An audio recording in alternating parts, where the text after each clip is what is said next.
Hello students and welcome to today's biology class. So in the previous class we were discussing about the DNA and we have also discussed about the central dogma.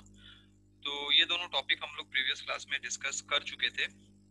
आज हम लोग DNA का जो structure है उसको हम लोग details में स्टडी करेंगे. We'll be studying the structure of DNA in very details, minute details. So the topic of discussion for today is ultra structure of DNA. Okay. So DNA, as we have previously mentioned, that in case of prokaryotic cell and eukaryotic cell, the DNA is quite different.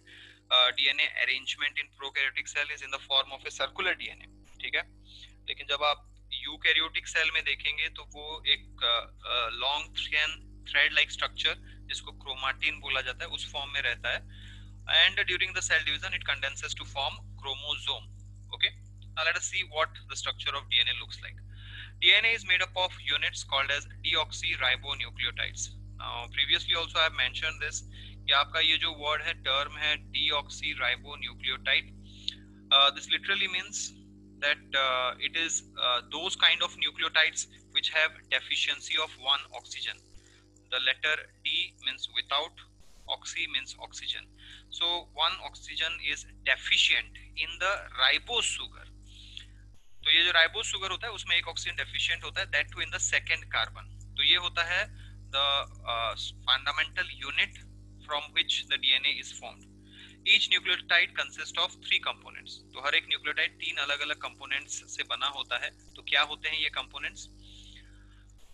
Number 1 pentose sugar which is generally A ribose. Pentose मतलब 5 carbon containing. तो ये जो pentose sugar है आप देखेंगे इसमें आपका 5 carbon containing ring होगा. Then there is a phosphate group which is derived from phosphoric acid. phosphoric acid से phosphate group derive होता है और एक nitrogenous base रहता है. ठीक है. So these are the 3 components which form your nucleotide. This is how it looks like. आप लोग डायग्राम में देख सकते हैं. एक central pentose sugar होगा. तो इसमें आप देख सकते हैं 5 कार्बन कंटेनिंग रिंग है. This is the first carbon. यहाँ पे this becomes your second carbon. यहाँ पे second है. ये आपका third carbon है. ये 4th कार्बन है और ऊपर यहाँ पे आप देख सकते हैं this is the 5th carbon. तो ये पेंटोज शुगर है 5 कार्बन कंटेनिंग रिंग. ठीक है. और इसका जो पहला कार्बन है, if you observe this, you will find in the first carbon of this sugar this specific point there is the attachment of a nitrogenous base. अब ये नाइट्रोजनस बेस फिर अलग अलग होते हैं, वो हम लोग डिस्कस करेंगे बाद में. और 5th कार्बन जो होता है वहां पे आपका फॉस्फेट ग्रुप अटैच होता है. ठीक है. First carbon the nitrogenous base is attached and in the 5th carbon the phosphate group is attached. Okay. So this is how the structure of your nucleotide looks like. So nitrogenous base, as I told you, there are 2 types of nitrogenous base, the purines and the pyrimidines. Purines और pyrimidines बोल के 2 अलग अलग nitrogenous base होते हैं. Purines 2 तरह के purines मिल सकते हैं आपको. One is adenine and the other one is guanine. Now ये जो एडिनाइन होता है this is represented by the capital letter A. ठीक है. तो ये जो एडिनाइन होता है वो कैपिटल लेटर ए से डेजिग्नेट होता है और जो गुआनाइन होता है that is represented by capital letter G. Okay. Whereas pyrimidines, there are 3 kinds of pyrimidines. 3 type के pyrimidines होते हैं आपके. एक होता है thiamine, next is cytosine and the last one is uracil. They are also represented by the specific bold letters or the capital letters. Thiamine represented by capital T, cytosine represented by capital U and C and uracil represented by capital U. तो ये 3 bold letter से designate होते हैं ये तीनों. Now you'll find कि in DNA nitrogenous base होते हैं adenine, guanine, cytosine and thiamine. 4 nitrogenous base होते हैं in case of DNA, that is adenine, guanine, cytosine and thiamine. ATGC हम लोग ATGC सीक्वेंस बोल सकते हैं उसे. लेकिन RNA में यूरासिल होता है in the place of thiamine. Okay. तो अगर आप RNA देखेंगे वहां पे AUGC होगा. ठीक है. thiamine जो होता है T, that is being replaced by uracil in case of your RNA molecule. So this is the basic structure of your DNA. Now let's get into the details of it. The next point, nitrogenous base are linked to the pentose sugar by an N-glycosidic bond. इस bond का नाम याद रख लीजिए आप लोग.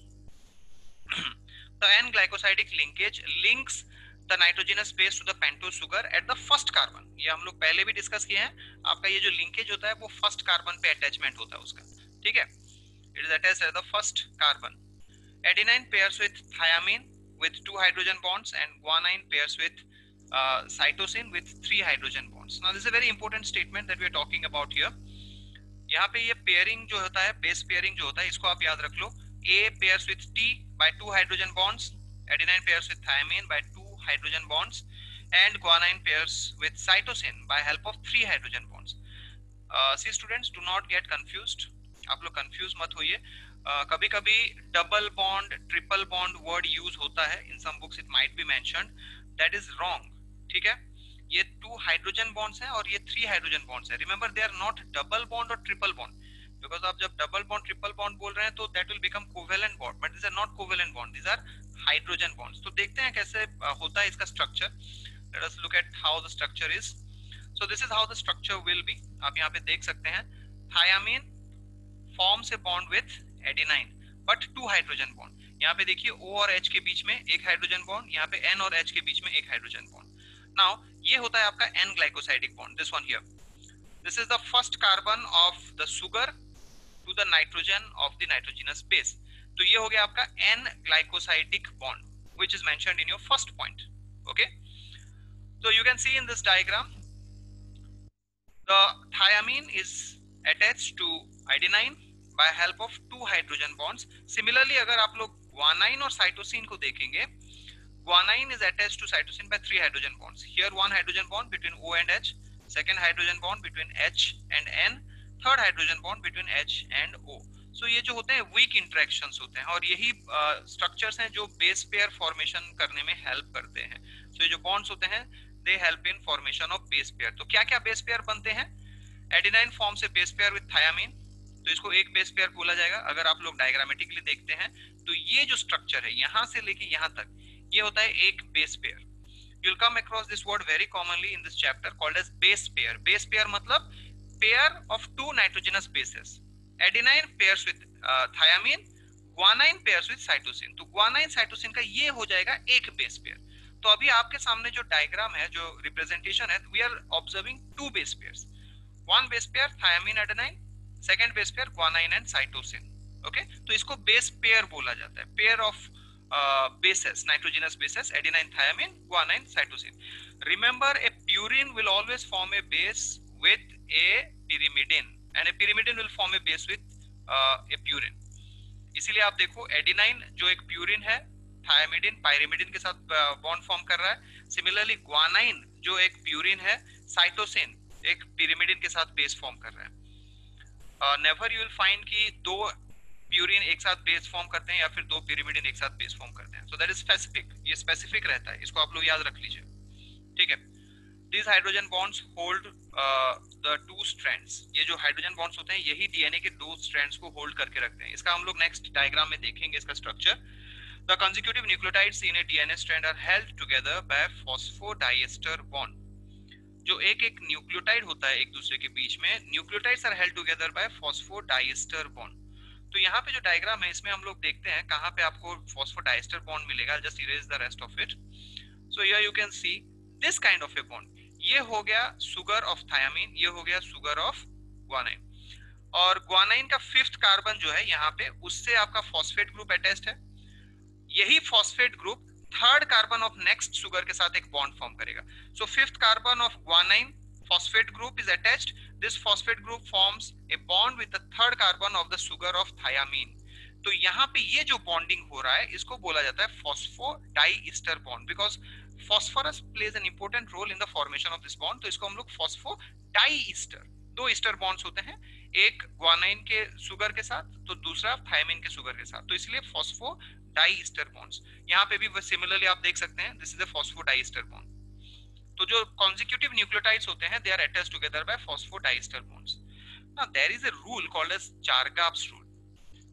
एक DNA में कितना अमाउंट ऑफ एडेनाइन, कितना अमाउंट ऑफ guanine, कितना अमाउंट ऑफ साइटोसिन है, उसको कैलकुलेट करने के लिए चारगाफ ने एक रूल बनाया था that states that DNA from any cell of any organism should have a ratio of 1:1 of pyrimidine and purine bases. मतलब pyrimidine और purine bases का हमेशा 1:1 रेशियो मेंटेन होता है. So by the help of this diagram we can understand the Chargaff's rule. Chargaff rule simply mentions A plus G is equal to T plus C. उसका rule वही होता है, आप इसको पूरा सिंप्लीफाई करके समझ सकते हैं. A plus G मतलब जितना प्यूरिन है will always be equal to C plus T, जितना pyrimidine है. So the purine is to pyrimidine ratio will be 1:1. और in other words आप लोग ये बोल सकते हैं कि जितना एडिनाइन है उतना थायामीन होगा और जितना ग्वानाइन है उतना ही साइटोसिन होगा. The number of A will be equal to number of T, number of G will be equal to number of C. और simply put forward ये फॉर्मूला याद रख लीजिए, A plus G will always be equal to C plus T. कभी भी ये ratio very नहीं करता unless and until there is some mutations. अगर कोई म्यूटेशन है तो उस कंडीशन में थोड़ा फ्लक्चुएट कर सकता है, otherwise this rule always stands. इसको बोला जाता है चारकाफ rule. Now let us see how the structure of DNA looks like. तो ये है आपका DNA double helical structure. So this structure we have previously discussed. इसको हम लोग पहले ही डिस्कस कर चुके हैं. तो यहाँ पे क्या करते हैं, इसका एक सेगमेंट मैग्नीफाई कर लेते हैं. We are magnifying only this segment. ठीक है. Now when you magnify this segment, you will see the structure like this. The total DNA strand is made up of nucleotides. Now this is one nucleotide. यहाँ से लेके यहाँ तक ये एक nucleotide है. This is the pentose sugar. This is your phosphate group and this is the nitrogenous base. As we have already said कि एक न्यूक्लियोटाइड के 3 कंपोनेंट्स होते हैं, पेंटोस सुगर होता है, फॉस्फेट ग्रुप होता है और नाइट्रोजनस बेस होता है. Here the nitrogenous base is guanine. ठीक है. तो यहाँ पे आप देख सकते हैं ये जो 5th कार्बन पे फॉस्फेट ग्रुप है ये ऊपर बॉन्ड फॉर्म करना चाहिए, लेकिन इसके ऊपर और कुछ है नहीं. That means the 5th end is free. इसको बोला गया 5' end. The 5th carbon which forms a phosphate bond sure with the next pentose sugar, here it is free, there is no pentose group here. मतलब अगर इस position में आप लोग देखेंगे, इस न्यूक्लियोटाइड को देखेंगे, इसके ऊपर और कुछ नहीं है, तो इसका जो 5th कार्बन है वो फ्री हो गया. इसको बोला गया 5' end. The 5th carbon is free, इसलिए 5' या फिर 5' end बोला जाए. वैसे करके आप लोग नीचे आ जाएंगे. If you come down to the last molecule nucleotide of the DNA strand, this one, यहाँ पे जो A दिया हुआ है, अगर यहाँ पे पहुंच जाएंगे तो यहाँ पे देखेंगे इसका जो 3rd कार्बन है पेंटोस सुगर का वो नीचे एक बॉन्ड फॉर्म करना चाहिए. Generally it should be forming a bond, लेकिन ये सबसे आखिरी न्यूक्लियोटाइड है तो इसके नीचे और कोई मॉलिक्यूल है नहीं फॉर्म करने के लिए, तो इसका 3rd कार्बन जो बॉन्ड फॉर्म करना चाहिए ये फ्री रह जाता है, इसीलिए इसको बोला गया 3' end. Remember this point very carefully students. A DNA strand will always run from the 5' end to the 3' end. हमेशा एक DNA strand 5' या फिर 5' से 3' तक ही रन करता है. उसके करस्पॉन्डिंग आप लोग अगर दूसरा स्ट्रैंड डीएनए का देखेंगे वो उल्टा जाएगा. मतलब अगर ये 5' to 3' ऊपर से नीचे आ रहा है तो दूसरा 5' to 3' नीचे से ऊपर होगा, क्योंकि ये एंटी पैरेलल स्ट्रैंड्स होते हैं. These are called as the anti parallel strands. Okay, DNA strand runs in an anti-parallel manner. They are anti-parallel strands. एक 5' से 3' जा रहा है तो दूसरा उल्टे डायरेक्शन में 5' से 3' जाएगा. क्यों होता है ऐसा? Because of the molecular arrangement. Now G will pair with C. ठीक है. तो यहाँ पे आप लोग देखिए पेंटोस सुगर ऊपर की तरफ जा रहा है, लेकिन यहाँ पे पेंटोस सुगर नीचे की तरफ है. Okay. So the first carbon will be at this position. This is your 2nd carbon at this position, 3rd carbon at this position, 4th here and the 5th one at this position. ठीक है. तो यहाँ पे देखिए 3rd carbon जो है in this specific molecule, if you see the 3rd carbon, ये ऊपर एक बॉन्ड फॉर्म करना चाहिए जो मिसिंग है यहाँ पे, बिकॉज कोई और मॉलिक्यूल है नहीं, ये सबसे आखिरी मॉलिक्यूल है, तो ये आपका हो गया 3' end. सिमिलरली नीचे की तरफ चले जाएंगे तो ये जो पेंटोस सुगर का 5th कार्बन है ये नीचे एक और फॉस्फोडाइस्टर बॉन्ड फॉर्म करना चाहिए, लेकिन T is the last nucleotide here, उसके नीचे और कोई न्यूक्लियोटाइड है ही नहीं, तो इसका जो 5th कार्बन है वो फ्री हो जाता है. This becomes 5' end. And these nucleotides they are attached to each other by hydrogen bonds. Okay, तो यहाँ पे आप लोग देख सकते हैं the central part from here to here, ये DNA strand के बीच का जो central part है ये हाइड्रोजन बॉन्ड से ही होल्ड होता है. So ये जो strands हैं, these strands, both the strands are held together in the center by this kind of hydrogen bonds. तो ये जो पूरा सेंटर लाइनिंग है वो हाइड्रोजन बॉन्ड ही है. तो इसीलिए अगर आप लोग डीएनए को थोड़ा हीट कर देते हैं, if you heat the DNA little bit, these hydrogen bonds break because they are very weak bonds and the two DNA strands will be separated out. This is the ultrastructure of DNA molecule. Okay, तो students we have discussed about the structure of DNA, और अभी हमने देखा कि DNA का ultra structure, उसका जो internal molecular structure होता है वो कैसे होता है. Okay, so please go through this and in the next class we'll move on to the coiling of DNA. Okay, thank you everyone.